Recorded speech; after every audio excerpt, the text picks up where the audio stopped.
So, ab jetzt wird übertragen. Herzlich willkommen zu der neuen Folge Kassettenschmarz, der ersten Folge im Februar.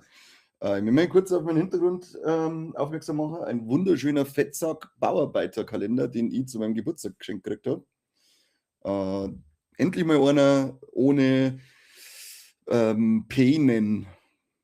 Die waren sonst immer sehr schön oder sehr beliebt, sehr geschenkt werden. Wir haben jetzt da ist einmal Freddy, einmal einen Seisi, einmal die Krawallmaus. Schönen guten Tag an alle, die jetzt schon da sind. Freut mich, freut mich. Geht's euch gut? Ich hoffe, es geht euch gut. Heute haben wir ein bisschen was, ich habe ein bisschen was zusammengestimmt für euch. Oldschool wieder mit Papier zum Verwerten und am Ende für einen Sesselberger ein Unboxing natürlich. Aber halt leider nur eins Pokémons, weil nirgends gibt es mehr irgendwelche Booster Packs zum Kaufen, nur noch in eins Internet. Also muss ich demnächst einmal bestellen. Dragoncry, Hopper, die Ehre. So, jeder soll da sein. Fangen wir wieder an mit unserem typischen, ich darf keinen Trailer sagen, aber ich darf ja nicht, weil YouTube sagt, gib dein ganzen Geld dann her. Fangen wir an mit einem Teaser, den ich gerne sagen darf. Der kleine Schiller ist auch da, Hoppatieri. Und zwar zu Faces of Death, sprich Gesichter des Todes. Da kommt ja, ich glaube jetzt im April schon ein Remake. Da ist jetzt so ein einminütiger Trailer draußen, schaut recht grintig aus. Soweit ich gelesen habe, soll es sich darum handeln, dass sie ein Remake, also ich glaube, in den Remake, glaube ich, geht es um das Remake von dem originalen Gesichter des Todes dran wollen und dann passieren, glaube ich, grausame Sachen. Freu mich auf den Merch, sagt der Seisi. Ja, uns freut es, dass ihr eingekauft habt. Das ist, gibt es eine fette Potato. Und vor allem einmal Shoutout an Seisi und Schiller, die zwei sind nämlich mit dem Geity Boy und mir dann die einzigen 4 Besitzer einer Viva la Move-Illusion Boxershort. Also noch geiler geht's gar nicht, als dass man sie unser Logo hinten auf die Wurstfabrik draufhauen lässt.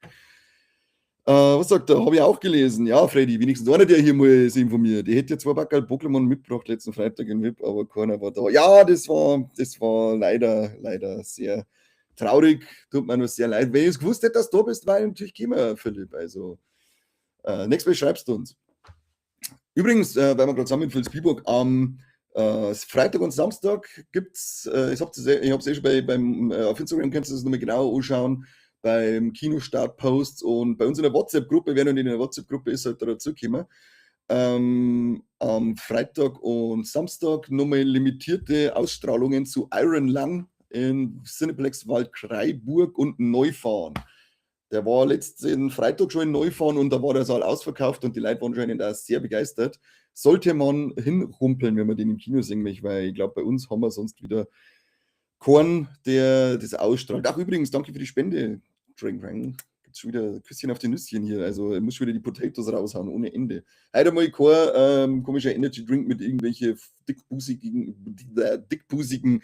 Animitanten drauf, leider. Dafür schlürfe ich ganz genüsslich ein Glas Leitungswasser. So, was haben wir noch für einen Trailer gekriegt? Und den ersten Trailer zur ersten Spin-off-Serie von Stranger Things, nämlich Tales from 85. Kommt jetzt im April, spielt, glaube ich, habe es schon ein paar Mal erzählt, zwischen Staffel 2 und Staffel 3. Da ist jetzt auch der erste Teaser-Trailer heraus. Und natürlich schauen wir so, weil es ist verdammt nochmal Stranger Things. Da wollen wir in dem Universum bleiben, nachdem jetzt die offizielle Geschichte auserzählt ist. Jetzt hat sie, auf das sich, glaube ich, der Mike richtig gefreut, nämlich die Serie zu Natürlich Blond, das erste Poster. Ellie haben wir hier, Season 1, im Juli geht's los. Mike ist ja riesiger Natürlich Blond-Fan. Da geht ihm ums Herz auf, wenn er das hört. Und da ist auch, ich glaube sogar, Teaser raus, bin mir aber nicht hundertprozentig sicher. Zu allen anderen Sachen, die ich gesagt habe, gibt es auf alle Fälle schon was schon ein bisschen Bewegtbildmaterial. Genauso wie jetzt zum Anime. Da ist der Teaser draußen, kommt im, ich bin mir nicht genau sicher, ich glaube im Sommer spätestens dürfte die neue Serie vom Full Metal Alchemist Mangaka kommen, nämlich Demon of The Shadow Realm, glaube ich, heißt es. Es habe ich natürlich ein Poster hergesucht mit japanischen Namen drauf. War nicht die beste, war nicht die beste. Was ist denn mit Mike los? Ja, Mai, Freddy, du hörst unseren Podcast und du kennst den Mike auch. Du weißt ja, dass der nicht ganz rund läuft. Vielleicht habe ich ja ein wenig übertrieben. Vielleicht stimmt es ja gar nicht ganz, was ich gesagt habe. Ich weiß es auch nicht. Also, ich bin nicht, ich möchte jetzt hier nicht die Wahrheitspflicht erfüllen müssen. So, was haben wir noch? Da muss ich jetzt kurz durchskippen, weil da hat jetzt mein super toller Browser angefangen, dass er die Beutel, die in meiner unendlichen Vorbereitungszeit für euch rausgesucht habe, die hat er jetzt noch geschmissen, die Wutsau. Es gibt nicht noch einen Teaser und zwar zur vierten Staffel From. Da ist der Mike tatsächlich, also da kann ich, dieses Mal verarsche ich nicht, da ist der Mike wirklich heiß drauf. Großer From-Fan, soll sehr gut sein. Ich habe noch nicht reingeschaut, aber werde es dann auch mal machen. Und da ist jetzt also, glaube ich, Minuten 20 langer Teaser heraus zu der vierten Staffel. Schaut ganz cool aus. Also ich hätte definitiv Bock, aber habe es eben bisher noch nicht geschafft, da mal rein zu lunzen. Das war's mit Trailer und Teaser. Ich glaube, es gibt nur so einen, gibt es nicht nur einen Teaser, ich glaube, so Dragon Ball ist auch so gekündigt worden. Und zwar, ich glaube, dass ähm, die ersten Folgen von Dragon Ball Super werden, glaube ich, nochmal geremaked. Und ich glaube, dass es auch noch eine Fortsetzung zu Dragon Ball Super gibt. Irgendwas mit Patrol. Da habe ich aber jetzt leider nicht mehr den Namen im Kopf. Das war mangelnde Vorbereitung, weil ich so viel Battle raussuche. Weil was nämlich wirklich angekündigt ist, eine Fortsetzung zu Hard Eyes 2 gehört mit dem Originalregisseur und er hat anscheinend auch schon ein Skript dazu geschrieben. Ich kann den ersten Teil empfehlen, ist auf Paramount Plus drin. Macht Spaß. Cooler Slasher, Slasher, ja, cooler Slasher mit richtig wilde, blutige Kills. Damit habe ich gar nicht gerechnet. Und nimmt da die ganzen Romance-Filme schön auf die Schippe mit total übertriebenen Klischees und so. Aber sehr, sehr sympathische Hauptcharaktere. Also mir hat der ganz gut gefallen. Hab da viel Spaß damit gehabt. Dann kommt vom Guy Ritchie im April, da ist die Ankündigung eigentlich das, dass wir jetzt einen Release-Termin haben. Am 10.04. kommt vom Guy Ritchie In the Grey mit dem Henry Cavill und dem Jake Gyllenhaal ein weiterer Kriegsfilm. Der ist irgendwie schon, glaube ich, ewig lang fertig und immer wieder verschoben worden und jetzt ist es offiziell, dass er, oder vermeintlich offiziell, dass am 10.04. kommen wird. Mal gucken, ob es dann wirklich soweit ist, weil ich habe auch nicht einmal ein Poster zu dem Ding gefunden. From Yellow Jackets oder School Spirits wären alles so Paramount Plus Serien, auf die ich Bock hätte, aber jetzt bin ich gerade in Fallout Staffel 2 drin, sagt der Philipp. Ja, bin ich auch gerade drin. Heute ist das Finale gegeben, oder? Da muss ich nur einigaffen. Da muss ich nur einigaffen. Ich war jetzt nämlich in sauber zu viel Serien drin und ich habe jetzt, was haben wir jetzt alles hier angekauft? Dexter Resurrection bin ich jetzt da drin, aber erst bei Folge 3. Gen V Folge 2, Fallout Folge 2. Wonder Man habe ich jetzt schon nicht durchgekürzt. Irgendwas so noch, ja, Anime sowieso. Habe jetzt die Vinland Saga, habe ich jetzt auch durchgeschaut. Also, ich habe auf alle Fälle auch sauber zu viel zum Schauen aktuell. Was eine richtig geile Info ist, auf das ich mir jetzt richtig freue, das ist, dass A24 hat ja mal schon die Rechte zu Halloween erworben, hat jetzt auch die Rechte zu Texas Chainsaw Massacre erworben. Dann gleich zwei Ankündigungen nachgeschissen. Zum ersten kommt eine Serie aus, produziert von Glenn Powell und Regie führt der J.T. Molnar, der zuletzt die Stephen King-Geschichte Long Walk verfilmt hat. Und danach ist auch schon ein Film in Planung. Also wir können aufatmen. Es geht definitiv weiter mit Texas Chainsaw Massacre und bis dann die Serie und der neue Film kommt, haben wir ja noch einiges zum Schauen aus dem Universum, in dem der Leatherface gern mit Kettensägen sein Schnitzel herricht. Und jetzt etwas für die richtigen Cineasten, die ganz stark auf Arthouse stehen. Katze. Meine Katze ist ein bisschen lästig auf mich, weil wir waren gestern beim Tierarzt und haben mir das Arschloch rasieren müssen. Das wollte ich jetzt nicht eine. Gell? Und das nimmt mir ein bisschen übel, dass ihr wundervolle Arschhaarpracht rasiert hat werden müssen. Arms Ding, gell? Jetzt ein bisschen auf die Nüsschen. Kick mich nicht. Cool.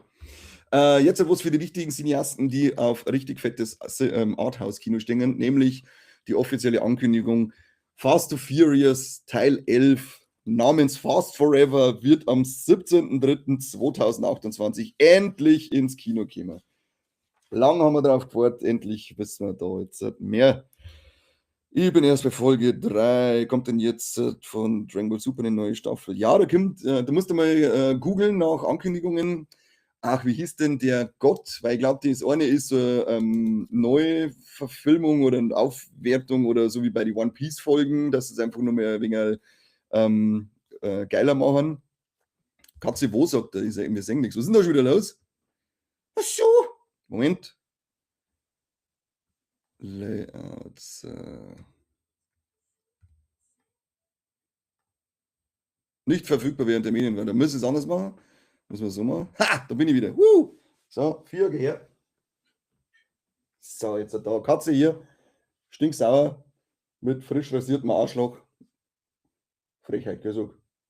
Aber dafür zieht mir jetzt keine mehr da schießt ins Arschloch über die Couch drüber. Gibt's Küsschen. Und jetzt kannst du wieder hier sitzen. Aber Galactic Patrol, das kann sein, das muss ja sein, genau. Und dann Beros, glaube ich, heißt der Gott aus Dragon Ball Super. Zu dieser Anfangszeit, meine, wo der eingeführt worden ist und so, sollte das geremaked werden oder einfach nur aufpoliert, ich weiß es nicht genau. Die Galactic Patrol interessiert mich auch mehr, weil ich fand die Geschichte ganz cool und als das universenübergreifende Turnier war, da kann man einiges draus machen. Also gäb schneller blärt. So, wo geht's weiter? Da geht's weiter. Jetzt muss ich wieder freigeben. Ich glaube, jetzt kann ich es einstellen, dass man mich und das Poster sieht. So, jetzt müssen wir auf hier. Endlich wieder Neuigkeiten zu The Follow, They Follow, die Fortsetzung von It Follow, der übrigens It Follows ein riesig geiles Ding von Film war. Von 2014, glaube ich, die Hauptdarstellerin, die Micah Monroe, hat jetzt bestätigt, dass man sie sehr darauf freuen kann oder man sie weiterhin freuen soll, weil der Film definitiv passieren wird. Sie arbeiten nach wie vor dran. Sie ist mit dem Regisseur im regen Kontakt. Es gibt da schon ein Skript. Soll ja sehr überraschende Richtung sein, wohin ihre Figur, sie kehrt mich wieder zurück als Jay, sich hier entwickelt.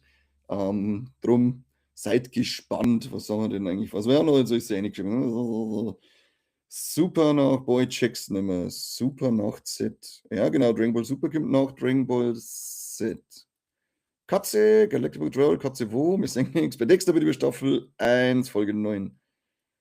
Boah, warte noch. Also, ich glaube, Dexter wird die auf alle Fälle noch richtig süchtig machen. Hat es mich zumindest damals, zumindest bis zu Staffel 4 oder 5, da war ich dann voll im Dexter-Fieber und habe eine Folge nach der anderen einballert. Aber die letzten 2 Staffeln, glaube ich, waren dann so, dass die waren voll geil, die erste Hälfte.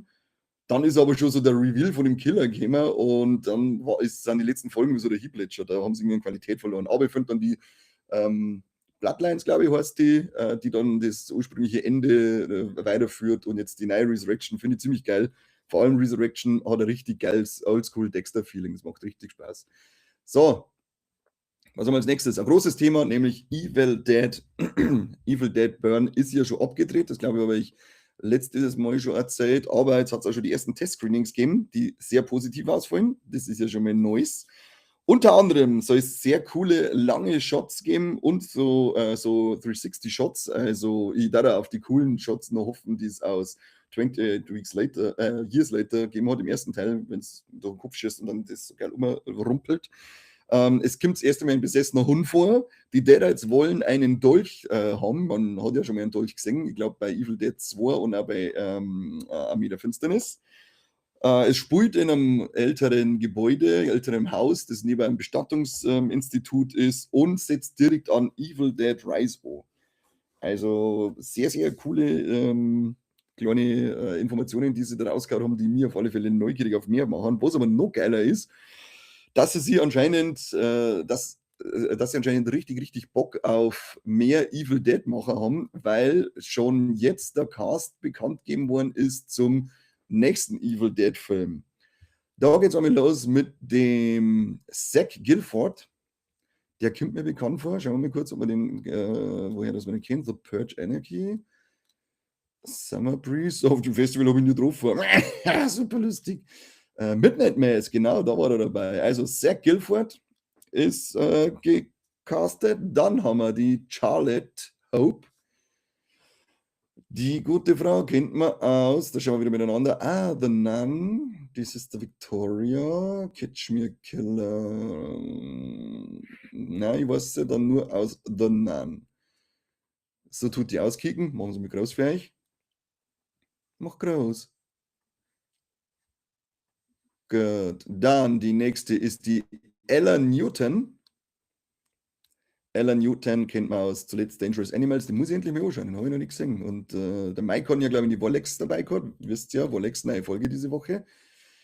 Und auf den hätte ich auf alle Fälle Bock drauf. Ella Newton machen wir euch auch nochmal groß, dass ihr euch auskennt, wer das ist, die gute Frau. Dann noch eine weitere Ella, und zwar die Ella Oliphant. Keine Ahnung, ob die mit dem Timothy Olyphant verheiratet ist oder verwandt oder sonst irgendwas. Hat noch nicht viel auf der Vita. Evil Dead Wrath, was auch immer das sein soll, und einen Kurzfilm namens Black Monday. Kennt dann wahrscheinlich noch keiner von uns. Außer irgendjemand diesen Black Monday Kurzfilm gesehen. So, und zuletzt, der letzte Cast, der noch bekannt gegeben wurde, ist die Elizabeth Cullen. Die jetzt aber, wir haben jetzt rausgehauen. Ich rast komplett aus. Ich rast komplett aus, ich sag's euch. So. Habt's mir auch noch nicht gesehen, ist auch schön. Elizabeth Cullen ist der letzte Cast, der noch bekannt gegeben wurde, und die gehen aus Elvis. Was habe ich da noch gesehen? Haben wir da irgendwas gesehen? Combat Wombat, Back to Back, das hört sich ja mal crazy an. Nein, habe ich nur Elvis gesehen. Elizabeth Cullen. Genau, das ist verrückt. Schon den Cast für den nächsten Teil, außer zum Ballern, noch bevor der aktuell angekündigte rausgekommen ist. Sehr, sehr zielstrebig und sehr davon überzeugt, dass wir einen Erfolg kommen und weitermachen können. Da bin ich auch schon mal guter Dinge. Eine traurige Nachricht für alle Fans von Alice in Borderlands, denn nach Staffel 3 ist jetzt Ruhe. Netflix hat die Serie jetzt einfach gecancelt. Keine Ahnung, ob das ein offenes Ende hat oder nicht. Ich habe es nämlich leider noch nicht gesehen. Hätte mich zwar immer interessiert. Jetzt muss ich aber erst mal herausfinden, ob Alice in Borderland ein offenes Ende hat oder abgeschlossen ist nach 3 Staffeln, weil sonst mit offenen Ende wäre es mal sparen. Dexter, was schreiben die Leute hier? Dexter ist echt geil. Bis jetzt geht da schon langsam immer eine Folge pro Woche. Ja, okay. In Evil Dead Rise war ich damals in einem Späß, der vorher noch keinen anderen Evil Dead gesehen hat. Ich dachte, das wäre so wie Conjuring, war da noch total verstört. Ja, das ist ein bisschen gemein von dir. Sollst du vielleicht nächstes Mal aufklären. Wobei, jetzt weiß ich eh Bescheid. Also, jetzt kannst du in alle Evil Deads mitnehmen. So, was haben wir noch? Robert Eggers ist ja auch wieder fleißig, trat ja gerade seinen Werwolf-Film. Werwolf. Und der ist jetzt übrigens, der ist jetzt mittlerweile auch abgedreht und soll ja auch dieses Jahr noch in die Kinos kommen. Und für alle Gundam, keine Ahnung, wie man es ausspricht, Fans, da holt jetzt anscheinend von Legendary Netflix die Rechte für die Realverfilmung. Und es soll ja der Noah Centino, glaube ich, heißt der, und die Sydney Sweeney in der Hauptrolle sein. Ja, ich weiß nicht, ob das so geil ist, wenn so ein Film gleich auf Netflix kommt, weil das ist sicher fette Materialschlacht auch, die eigentlich auf einer großen Leinwand viel cooler umgekommen hat. Aber ich kenne mich ja nicht aus. Was soll ich denn sagen? Ich kenne mich ja nicht aus. Die werden das schon besser machen, oder? Vertrau mir einfach mal blind. Netflix ist noch weiter fleißig unterwegs und ich habe jetzt nicht genau ausgekriegt, ob sie Mappa gekauft haben oder ob sie Zusammenarbeit haben. Auf alle Fälle es ist es mindestens eine Partnerschaft, die sie geschlossen haben, und Mappa kennt man für ist ein Anime-Studio, die unter anderem Jujutsu Kaisen ausgekaut haben, Doro Hedoro, ich glaube Chainsaw Man ist auch von einer, und Attack on Titan, wie man das sagt, da sagt man nur ein paar Namen, die habe ich aber alle noch nicht gesehen. Ihr Plan ist, dass sie dann eigene Produktionen miteinander starten und zudem dann Netflix so die Vorherrschaft dazu hat, also die Rechte, so heißt es jetzt, hat die Rechte vorher schon gekriegt. Wenn es blöd läuft, werden wir dann so manche Netflix-Produktionen beziehungsweise manche Animes nur noch auf Netflix singen und nimmer auf Netflix und Crunchyroll, oder erst auf Netflix und dann auf Crunchyroll irgendwann, aber auf alle Fälle werden die großen Dinger da hier jetzt langsam aber sicher abwandern. Gott sei Dank, dass dann Crunchyroll die Preise hochhaut, oder? Yay! Dann haben wir noch eine coole News, das finde ich cool, weil ich habe die Reihe erst vor, glaube ich, ein Jahr angeschaut, nämlich Darkman von Sam Raimi.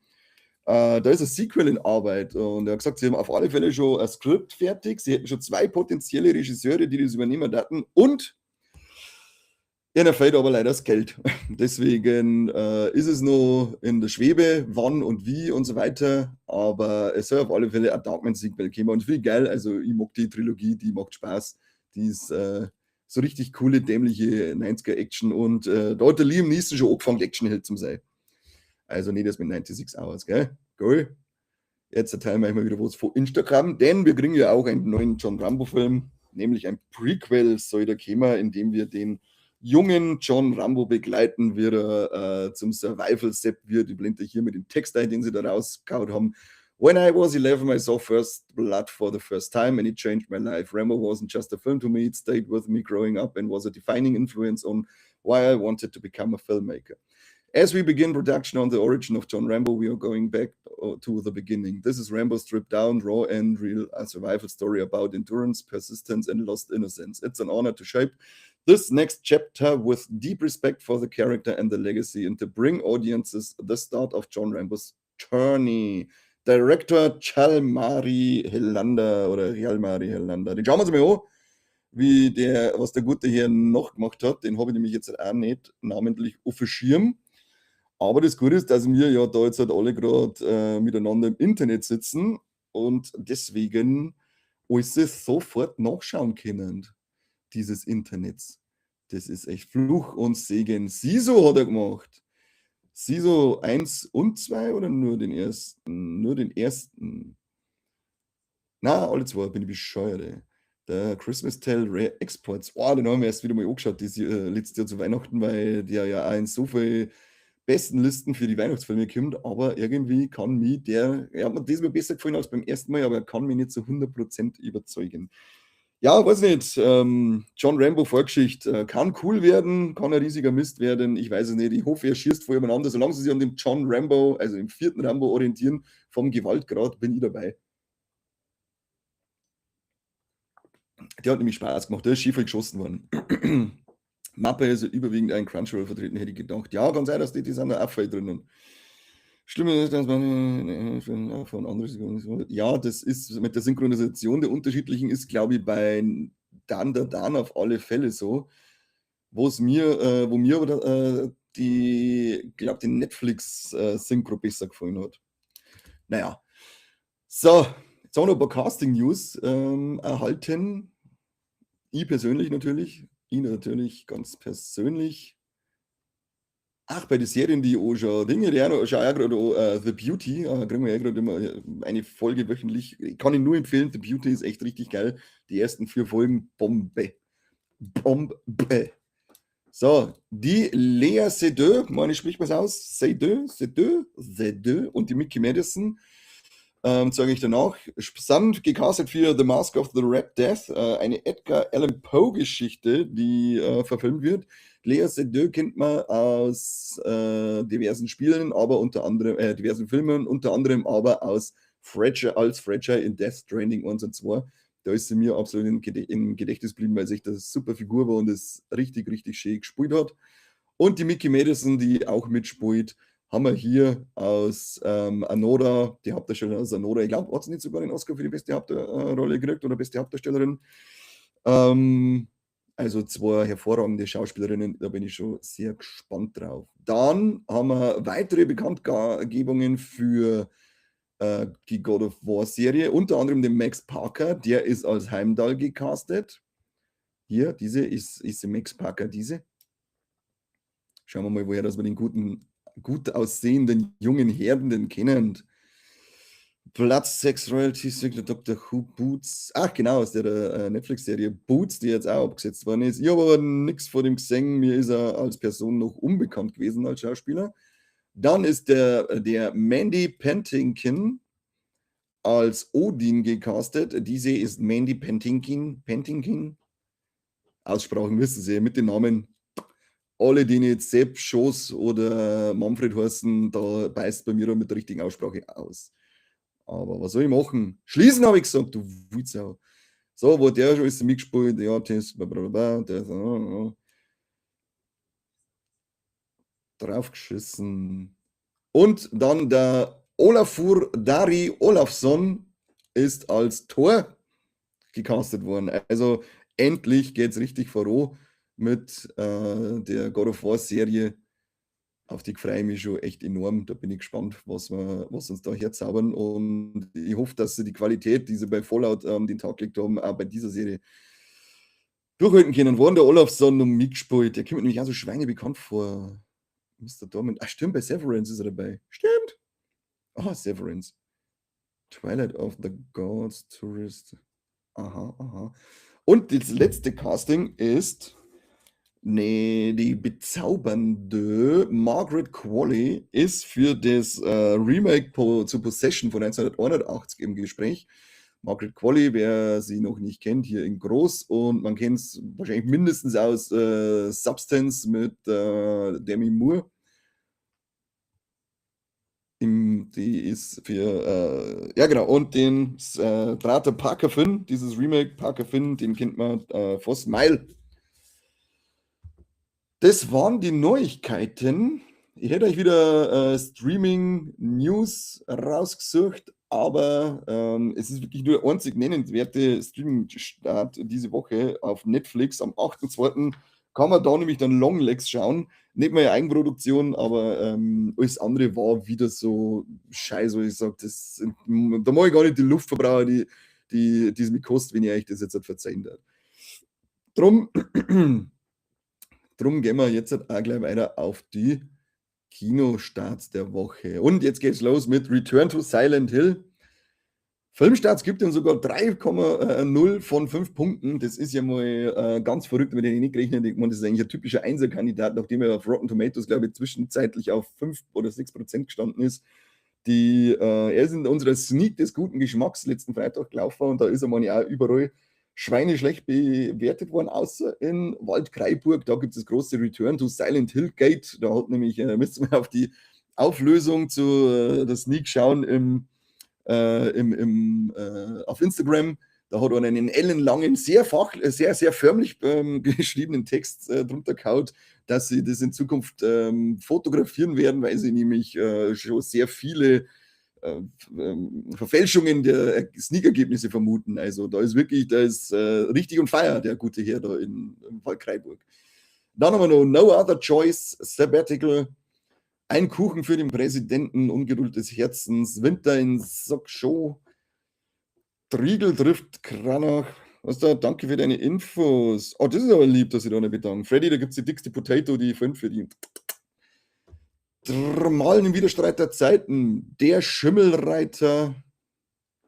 Wahrheit und Verrat. Truth and Treasure. Folktales mit Schlittenhunden ins Leben. Nie allein. Coexistenz. My ass. Only good things. My mother's wedding. Nur Mist. Nix, was uns noch interessiert. Wir werden uns auf alle Fälle Return to Silent Hill, werden wir uns auf alle Fälle anschauen. Das ist natürlich Katze. Ein wichtiger Film, den wir unbedingt sehen wollen. Aber ich erwarte mir da jetzt mal gar nichts. Dann gehen wir zu den Streaming-Charts. Was ist los, wir? Kitzelt mich nicht am Fuß. Streaming-Charts. Momento. Mein Laptop möchte mir das gerade nicht geben, was ich vorhaben will. Gebt dem jetzt. Die gehen jetzt diese Woche, also vom 23. Januar bis 29. Januar. Auf Platz 10 haben wir eine Netflix-Serie, die erste Staffel von Free Bird. Dann kommt schon auf Platz 9 Fallout Staffel 2. Platz 8 ist 11, 22, 63 Hulu. Keine Ahnung, was das sein soll. Dann haben wir hier noch Platz 7, erste Staffel Steel auf Prime Video. Platz 6 ist Finding Her Edge auf Netflix, die erste Staffel.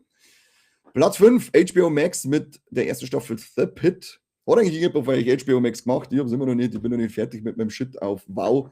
Aber da, wenn ich es angeschaut habe, was ich sage, mich dann Wow weg und hier mit HBO Max. Peacock ist auf Platz 4 mit der vierten Staffel The Traitors. Dann haben wir jetzt nochmal HBO Max mit der zweiten Staffel The Pit auf Platz 3. Paramount Plus, die zweite Staffel Landman auf Platz 2 und His and Hers ist auf Platz 1. Eine Netflix-Serie. Soll richtig cool sein, habe ich aber noch nicht eingeschaut. Bei den Filmen ist wieder nur lauter Jazz, bla bla bla bla. Außer vielleicht der Wrecking Crew, der kann ganz cool sein. Da schaut der Trailer zumindest witziger aus. Mal gucken, ob man den anschauen wird. Ich weiß ja nicht. Ist halt der Sesselpferd Pups Sepp halt überhaupt gar nicht da, oder was? Was ist denn eigentlich mit ihm? Nur für ihn gibt es hier diese Pokémon-Karten und er ist nicht da und schaut zu. Ich glaube, Return to Silent Hill wird gut. Ja, ich bin zwiegespalten mittlerweile. Ich habe nicht auch schon Battle gesehen von der Maske, vom Hauptdarsteller, jetzt weiß ich den Namen nicht mehr, mit einem Board, der schaut der schaut so aus wie ich am Fasching. Also offensichtlicher kann man es nicht machen, dass er ins Gesicht klebt ist und nicht echt. Ja, ja, ja, ja. Aber wir schauen uns auf alle Fälle an. Aber zuerst möchte ich noch St. Hellbitzer singen, den neuen Sam Raimi. Da bin ich schon heiß drauf und eventuell am Wochenende schaffe ich es noch, dass ich mir den Iron Lang anschaue und dann vielleicht nächste Woche mit Silent Hill. Resident Evil soll doch auch nochmal kommen. Ja, soll glaube ich auch sogar schon dieses Jahr oder spätestens nächstes Jahr kommen und vom Zack Rager, eben der Barbarian und zuletzt Weapons gemacht hat. Also da haben wir mal einen sehr fähigen Mann auf dem Regiestuhl. Also das kann schon was werden. Dann, Gott, jetzt geh auf scheiß Schweinetüten. So, hab's geschafft. Ruhig bleiben, ruhig bleiben. Ruhig bleiben, Brauner. Schauen wir mal, ob wir diesmal Glitzer mal 9000 Karte drin haben und endlich reich werden. So, so. Erste Karte natürlich noch nicht 1000 Millionen Euro wert. Ein Gruff mit Zertrampeln und Bodycheck. Schöner Geisterhund. Dann haben wir hier Vorgitter mit Verprügler. Das hat meine Mom auch immer als Geheimattacke eingesetzt, wenn ich nicht pariert habe. Darum bin ich ja so gehorsam. Leufeo mit Flackern. Dann haben wir Ibitak, Mehrfachbohrer, Mehrfach-Nasenbohrer. Der wird bei mir im Auto irgendwie eingesetzt. Nichts Besseres als unter dem Auto von Nasenbohren. Übrigens, Lifehack: Wenn du Nasen bohrst unter dem Auto fahren und du hast so einen ganz nassen, ekelhaften Raum, dann musst du das Fenster runterlassen, dann musst du den Fingerwinkel raushalten, dann drückt jeder durch die Fahrtwind an und dann kannst du ihn gleich runterwutzeln. Habe ich gelesen. Hat mir KI gesagt. Kampfgong, eine Trainerkarte. Monetigo mit Schnäppchenjagd und Tempoangriff. Schnäppchenjagd, beste, aber nie finde ich gute Schnäppchen. Immer scheiße. Saltigant, kräftig versalzen ist meine geheime Superkraft beim Kochen und Einhämmern, der man dann beim Weibertz im Schlafzimmer. So, jetzt hat ihr hier geglitzert. Oh, schön. Ein Manntags mit Familienruf und Kaskade. Schaut her, wie es glitzert. Glitzer, Glitzer, Schiller, Schiller. Dann haben wir ein Habitat mit Pflücker, auch hier voll so am Schillern. Wunderschön. Und jetzt hat ein Xenias Geoportal und glänzendes Geweih. Aber leider ist es auch nichts, was irgendwas wert ist, denke ich mal. Und hier eine coole Feuer Energy Card. Ja, oder nichts verpasst, der Sesselberger. Ich bin nicht stinkend reich geworden durch irgendeine super coole Karre, die da erinnert. Was hat der Chat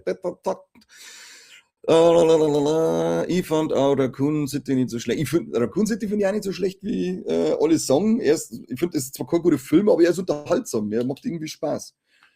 Auf den Resident Evil 5 Zack Cracker habe ich mehr Hoffnung. Silent Hill war nämlich nichts. Ja, aber gut, mit dem Zack Cracker, da mache ich mir echt überhaupt keine Gedanken, dass das nichts wird. Beste ist Safcon mit Härtner.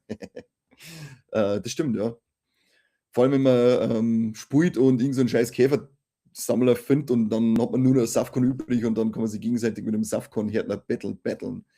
Silent Hill 1 fand ich super, den finde ich auch sehr gut. Den zweiten habe ich seit dem Kino-Release nur gesehen. Freddy, der war auch echt gut und Silent Hill Revelation ist auch besser als Return of Silent Hill. Oh, sogar Revelations ist besser. Der ist ja auch schon so gesagelt worden, wobei ich glaube, ich fand den sogar ganz okay. Hat der nicht ein paar recht viele blutige Szenen gehabt? Weiß nicht mehr. Wie gesagt, seit dem Kino-Release nicht mehr gesehen. Den haben wir damals mit einem in einem Double Feature angeschaut. Zuerst haben wir uns The Man with the Iron Fist angeschaut und dann haben wir Silent Hill Revelations angeschaut. Schön, schön, schön, schön, schön, schön, schön, schön, schön. So, Leute, das war's für heute. Leider nichts mehr zum Unboxen hier. Wie gesagt, ich muss jetzt da mal Online-Karten stellen, weil kein Shop mehr bei uns irgendwas verkauft. Ich glaube, ich habe jetzt schon 8 Müller-Läden abgesucht und keiner hat, außer Pokémon-Karten haben es gar nichts. Naja. Fetteste Potatoes an alle, die dabei waren und an die Spender. Und dann, wie gesagt, Freitag und Samstag in Waldkraiburg und neu von Cineplex die Möglichkeit, dass man sich Aaron Lang noch anschaut. Schaut sich einen Trailer an. Ist mal eine Spieleverfilmung mit einer verrückten Geschichte, weil das hat ich glaube, ein YouTuber komplett selber produziert, geschrieben, Draht, Effekte gemacht und so weiter. Also der hat eine richtig, richtig coole Hintergrundgeschichte, wie der entstanden ist. Hat 3 Millionen Dollar gekostet, ist man jetzt in die Charts, zumindest in Amerika, immer knapp sogar knapp hinter Sam Raimi sein St. Help. Also bin ich sehr neugierig drauf. Dann unsere neue Folge, die wohl extra heraus. Leider nur der Mike und der Corby, aber seid's nicht so und herzlich euch trotzdem mal. Ich bin auch bald wieder dabei, also da hat sich einer den gefallen. Sicher nicht so schlecht. Ansonsten haben wir nichts Neues, habe ich nichts mehr zu verzeihen. Na, dann sehen wir uns nächste Woche wieder zum Kassettenschmerz, hören uns zu einer neuen Folge und bis dahin bleibt's geschmeidige Potatoes. Wiederschauen.